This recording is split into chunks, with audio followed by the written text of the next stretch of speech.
नमस्कार दोस्तों। एक समय की बात है, 5 मेंढक कहीं जा रहे थे। 3 मेंढक एक गड्ढे में गिर गए और 2 मेंढक गड्ढे के ऊपर थे।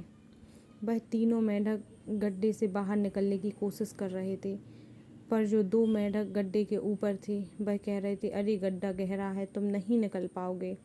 पर वो तीनों मेंढक निकलने की कोशिश कर रहे थे, पर उनमें से एक मेंढक ने हार भी मान ली थी, हाँ गड्ढा गहरा है, नहीं निकल पाएंगे। पर उनमें से जो 2 मेंढक थे वह निकलने लगे। फिर वो जो गड्ढे के ऊपर 2 मेंढक थे वह फिर से कहने लगे, अरे गड्ढा गहरा है, तुम नहीं निकल पाओगे, उसमें से कभी नहीं निकल पाओगे, गड्ढा काफ़ी गहरा है। फिर से एक मेंढक ने हार मान ली कि हाँ गड्ढा गहरा है, वही नहीं निकल पाएंगे। पर जो एक मेंढक था वह निकलने का प्रयास करने लगा दोबारा से। फिर ऊपर वाले मेंढक फिर से कहने लगे, अरे गड्ढा बहुत गहरा है, तुम नहीं निकल पाओगे, क्या तुम्हें सुनाई नहीं देता, बहरे हो क्या, गड्ढा गहरा है, तुम नहीं निकल पाओगे। पर जो वह मेंढक था एक, वह निकलने का फिर से प्रयास करने लगा और प्रयास करने के बाद वह बाहर भी आ गया।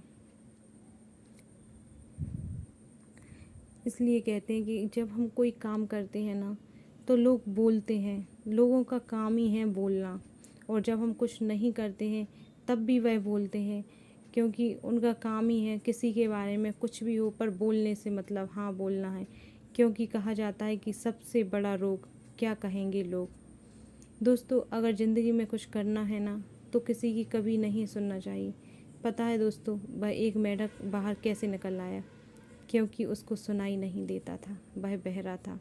जब हमें ज़िंदगी में कुछ हासिल करना हो तब हमें सिर्फ खुद की सुननी चाहिए।